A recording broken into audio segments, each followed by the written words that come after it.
Ok, pessoal. Então agora eu quero falar com vocês sobre variedades linguísticas, tá? Então inicialmente nós já, só recapitulando, nós falamos um pouco o que é fala, o que é linguagem, né? Tentamos entender tudinho que toda essa parte. Agora vamos falar um pouco a respeito de variedades linguísticas, né? Aqui eu tenho um exemplo de que para mostrar para vocês, olha. Então, as variedades linguísticas, né, elas estão divididas em três partes que eu quero mencionar para vocês. Uma é a norma culta ou a norma padrão. Temos também as variedades regionais e as variedades sociais, ok? Então, é isso que eu quero falar para vocês agora, sobre cada uma delas, né? Mas, primeiramente, eu quero mostrar uma coisa para vocês, tá bom? Vamos dar uma olhadinha nessa seguinte gravura aqui, né? Nós temos aqui uma gravura, uma charge, né? Em que ela fala assim, né? Tem um papagaio, e o papagaio fala assim, né? Bicicleta, cocrete, cardeneta. Então a mulher fala, né? Nossa, ele fala tudo errado. Então ela vai, né, claro, da pessoa que ela conseguiu o papagaio e devolve, vai devolver o papagaio para a pessoa e diz assim: vim devolver seu papagaio.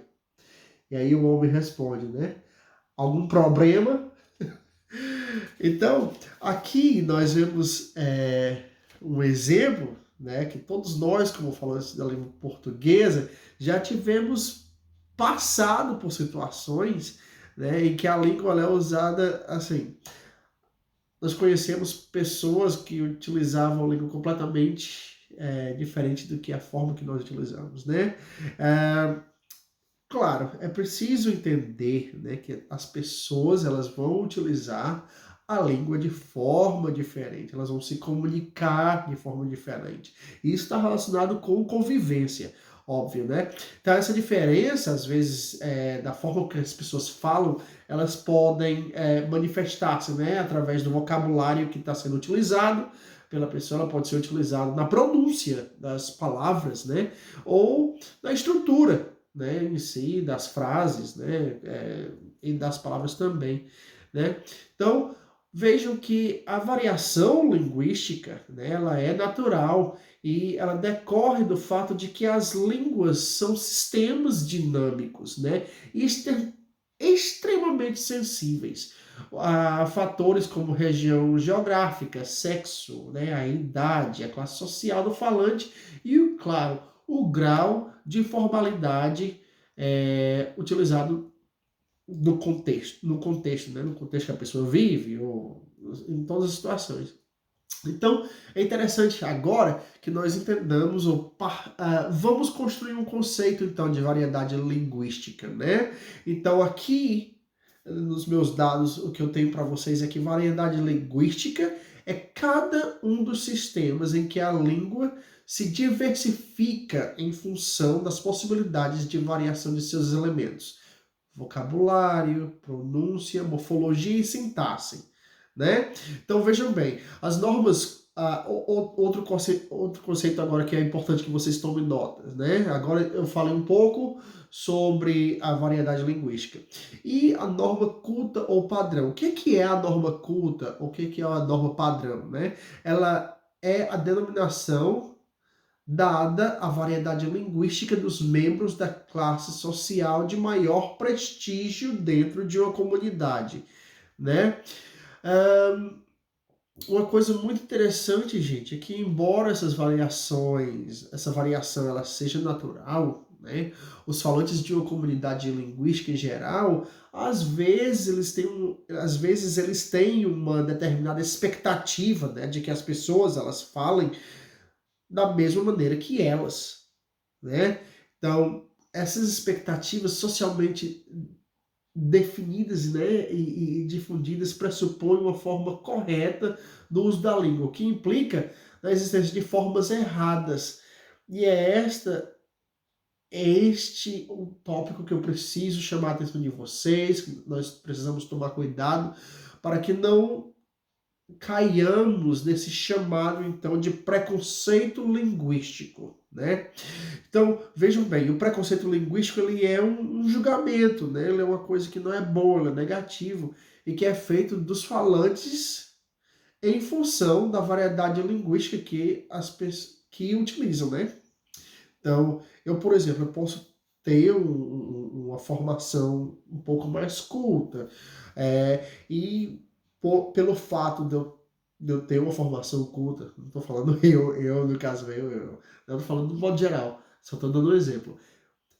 Eu espero que o meu vizinho aqui do lado, que não teve talvez a mesma formação que eu, fale da mesma forma que eu falo, né? Então, nós precisamos tomar muito cuidado para que não caiamos, nesse chamado de preconceito linguístico, né? Não podemos julgar as pessoas, né? Então, vejam bem, todas as variedades constituem sistemas linguísticos, né, adequados para a expressão das necessidades comunicativas e cognitivas dos falantes. Né? Nenhuma variedade linguística sobreviveria se não fosse adequada a um determinado contexto e a uma determinada cultura, né? Então, considerar uma variedade linguística como a única correta, né, estigmatizar as demais, antes de tudo, emitir um juízo de valor sobre os falantes dessas variedades, né? Esse juízo é por vezes utilizado como um pretexto para discriminar socialmente os indivíduos, né? Vejam só, quem nunca viu uma situação dessa? Às vezes, por exemplo, nós podemos ver claramente, por exemplo, nas novelas que nós assistimos na TV, né? Elas demonstram de forma clara essa desigualdade social, a forma com que, por exemplo, quando você está assistindo a novela, você pode ver que muitas vezes você sempre... É muito comum nas nossas novelas, né? Nós temos uma classe social alta e uma classe social baixa. E você pode fazer... E aquela classe social que está no meio, né? Que podemos chamar de classe média, ou que seja, né? Mas vejam bem, você pode ver que nós temos conjunto de 3 classes e as três pessoas, esses 3 grupos falam de forma diferente. Nós podemos ver também que há, às vezes, por parte de alguns personagens em uma novela, esse preconceito, né? Esse preconceito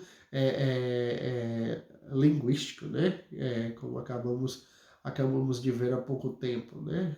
De definir o que são os preconceitos linguísticos. Então, nós tomemos cuidado para que nós não caiamos, né, nesse pecado, o que não é bom, né? Então, as pessoas são diferentes e precisamos respeitá-las, né? Então, veja só, agora eu queria falar com você. Falamos então sobre normas cultas e normas padrões, né? Vamos falar um pouquinho então dessas variedades regionais, né? Sabemos que um dos aspectos mais conhecidos das variações linguísticas é realmente a diferenciação que se caracteriza das chamadas variedades regionais, né? Então, como eu falei para vocês anteriormente, eu sou de Fortaleza, então eu sou do Nordeste. Então a forma com que eu falo, né, há alguns chamados dizeres, né, expressõezinhas que eu utilizo, coisas que eu falo, que são diferentes de pessoas do grupo de pessoas que moram no sul do Brasil, né?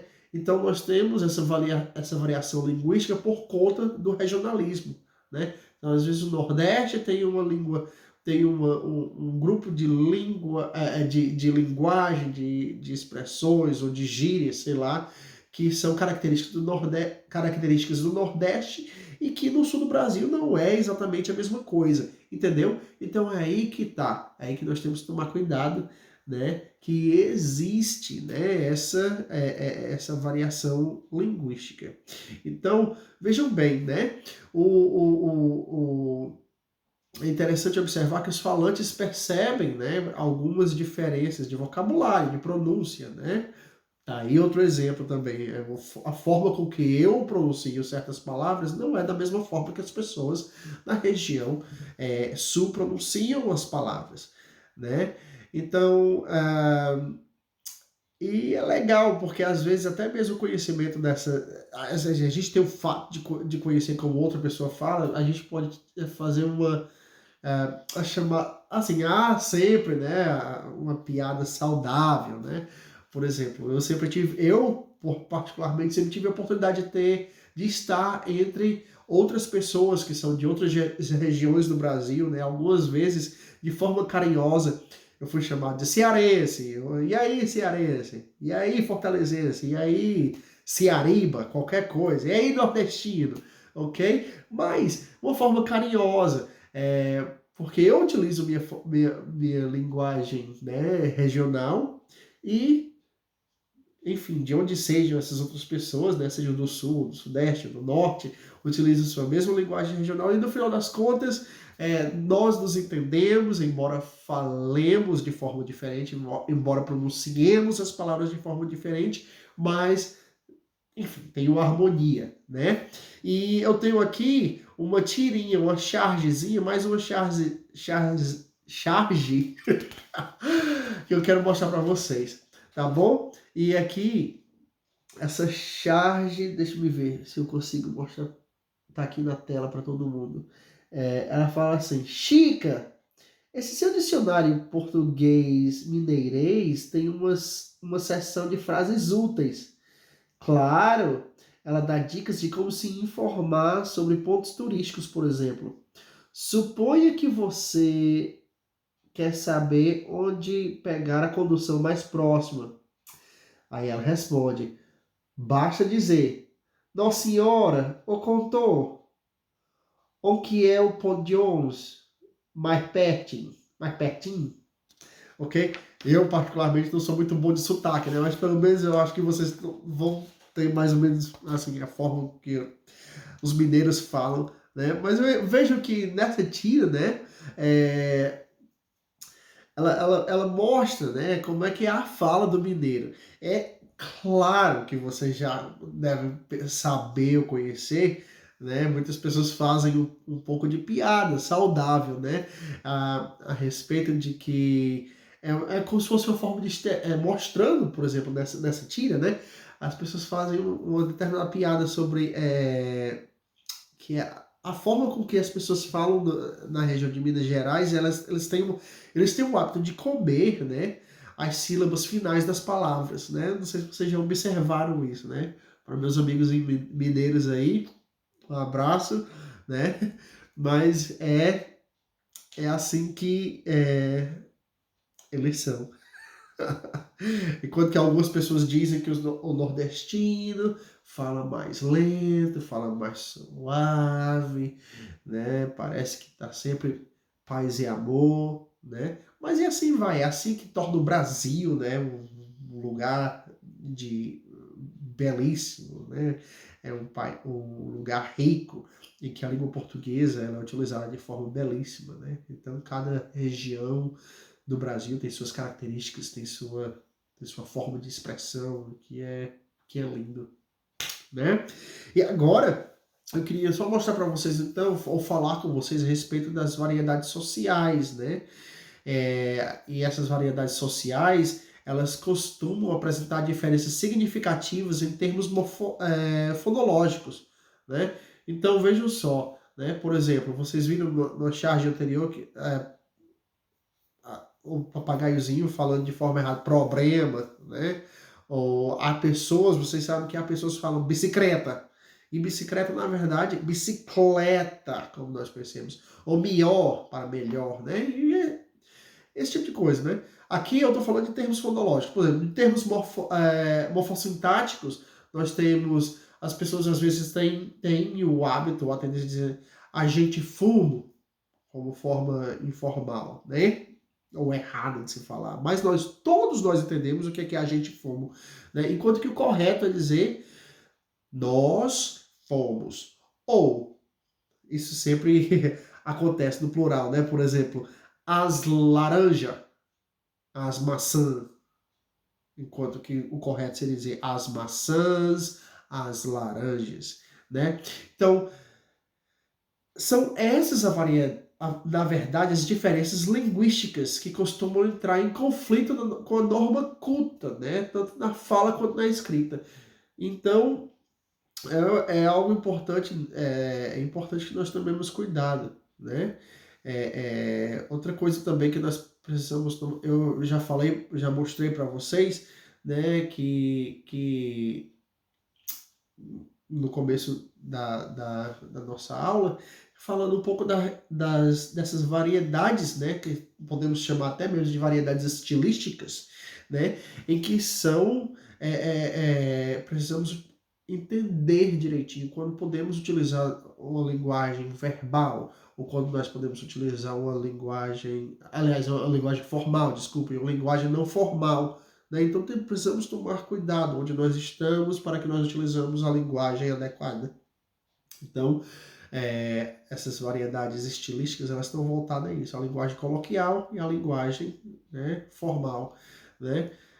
Uma das coisas que nós também precisamos ficar sempre atento é sobre o uso de gírias, né? A gíria, né, como nós sabemos, ela, ao mesmo tempo que contribui para definir a identidade de um grupo que a utiliza, ela funciona como um meio de exclusão dos indivíduos externos a esse grupo, uma vez que costuma resultar em uma linguagem compreensível, né? Então, é interessante também nós entendermos como é o uso de gírias também, né? Então, o que vem a ser, né? Então, a gíria, né? A gíria ou o termo jargão. Eu tenho aqui escrito para vocês, né? Mas a gíria, ela é a forma de linguagem baseada em um vocabulário especialmente criado por um determinado grupo social com o objetivo de servir de emblema para os seus membros, distinguindo-os dos demais falantes da língua.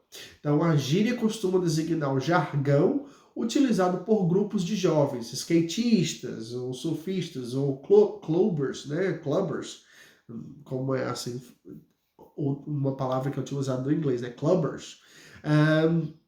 O termo jargão, por sua vez, quase sempre identifica um uso específico da linguagem associada a um grupo profissional. Por exemplo, economistas, profissionais da informática e tudo mais, né? Então, aí eu também estou mostrando para vocês então, o que é que vem a ser a gíria e o que é que vem a ser o jargão, né? É importante que nós conheçamos, né, o que vem a ser, né, a gíria e o jargão. E para finalizar esse assunto, né, eu quero falar também sobre a questão das mudanças linguísticas, né? A variação linguística ela está relacionada aos fenômenos da mudança das línguas ao longo do tempo. Então não existe língua na qual se percebam diferenças quando se comparam duas épocas. Por exemplo, em princípio, as diferenças serão maiores quanto mais distante no tempo estiverem, né? Formas que em uma época são consideradas erradas ou feias, elas podem ser consideradas corretas ou até elegantes com o passar dos anos, né? Então esse fato linguístico ocorre com certa frequência em todas as línguas, tá bom? Então essas mudanças linguísticas elas manifestam-se também no nível de organização textual, né? Então assim, em diferentes gêneros discursivos, né? O que vem que vem até mesmo ser esses gêneros discursivos, né? Os gêneros discursivos eles são certos padrões de composição de textos, né? Que são consagrados pelo seu uso. Então esses padrões são determinados pelo contexto em que o texto foi produzido, pelo público a que ele se destina, por sua finalidade, por seu modo de circulação. Por exemplo, nós temos vários exemplos de gêneros discursivos. Nós podemos citar, por exemplo, notícias, como é que se diz, e-mails, ou bilhetes, cartas, né, editoriais, todos esses são exemplos de gêneros discursivos, né? E vejam bem, esses gêneros discursivos, eles podem podem ser observadas mudanças tanto no ponto de vista das escolhas temáticas, quanto no ponto de vista da escolha das palavras, de organização das ideias do texto, né? É importante também frisar para vocês que tradicionalmente costuma-se fazer uma abordagem especial dos gêneros literários, gêneros épicos, ou líricos, ou dramáticos, né? Mas também são gêneros, mas eles também, né? Esses tipos de gêneros também são gêneros discursivos e, claro, eles também podem ser chamados assim, né? Gêneros discursivos. Eu tenho aqui para finalizar, só para a gente fechar nossa aula, né, com chave de ouro, depois que nós já falamos a respeito do que é a língua, que é a linguagem, né? Os tipos de linguagem, falamos também a respeito das variedades linguísticas, né, que são as normas cultas, regionais e sociais, né, que precisamos tomar cuidado com o uso da língua, como utilizar a nossa língua de forma correta, não utilizar muitas gírias, né, ou utilizar gírias, mas no lugar correto. Né. Eu só queria terminar, fazer o fechamento dessa aula de hoje com um pequeno texto chamado Língua Portuguesa. Deixa eu só encontrar aqui entre o meu material e eu vou mostrar para vocês aqui o texto de língua portuguesa, tá bom? O texto de língua portuguesa é interessante, então tenham paciência comigo porque, deixa eu ver aqui, eu vou ler para vocês, tá? E esse textozinho, ele vai ajudar um pouco nós a fixar na nossa mente tudo que nós falamos hoje, tá bom? E fala assim, ó: o Brasil tem dessas coisas. É um país maravilhoso, com o português como língua oficial, mas cheio de dialetos diferentes. No Rio de Janeiro, e aí, meu irmão? CB sangue bom. Até eu entendo que meu irmão é meu irmão. Até eu entender que meu irmão é meu irmão, levou tempo. Para conseguir se comunicar, além de arranhar a garganta com o R, você precisa aprender a chiar, que nem chaleira velha. Vai rolar umas paradas espertas. Consegui? Na cidade de São Paulo, eles botam um I a mais na frente do N. Porra, meu. Tô por dentro, mas não tô entendendo. Eu tô vendo. No interior, falam um R todo enrolado. A Fernanda marcou a porteira. Dá um nó na língua. A vantagem é que a pronúncia deles no inglês é ótima. Em Minas, quer dizer em Minas, eles engolem letras e falam Belzonte, Nossa Senhora, dói demais da conta, sua. Qualquer objeto é chamado de trem. Lembrei daquela história do mineirinho na plataforma da estação. Quando ouvi um apito, falou apontando as malas. Mulher, pega os trem que o bicho tá vindo.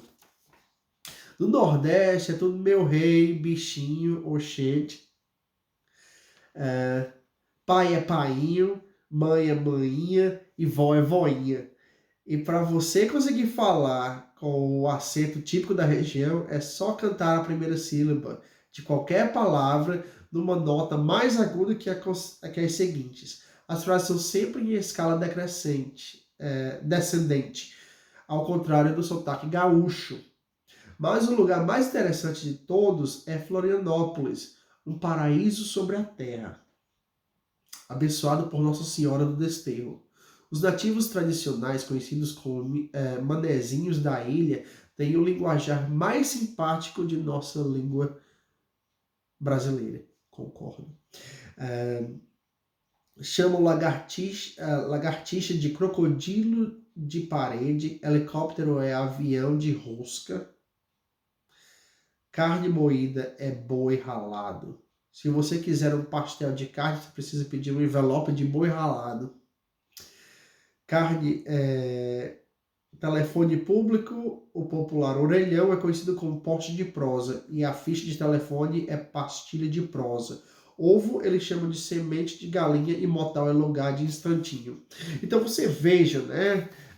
Obrigado pela atenção de vocês. Vocês estão vendo aqui, para concluir, que esse é um texto gostoso em que fala um pouco a respeito de todas as regiões do Brasil e que, sem dúvida, né?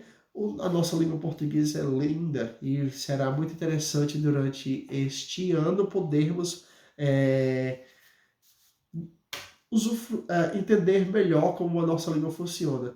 E desde já agradeço pela atenção de vocês, um forte abraço e nós vamos nos encontrar em mais encontros, né? E nós vamos falar sobre mais tópicos a respeito da língua portuguesa. No demais, eu espero que nossa conversa de hoje tenha sido entendida e que vocês possam colocar tudo que nós discutimos em prática. Um forte abraço.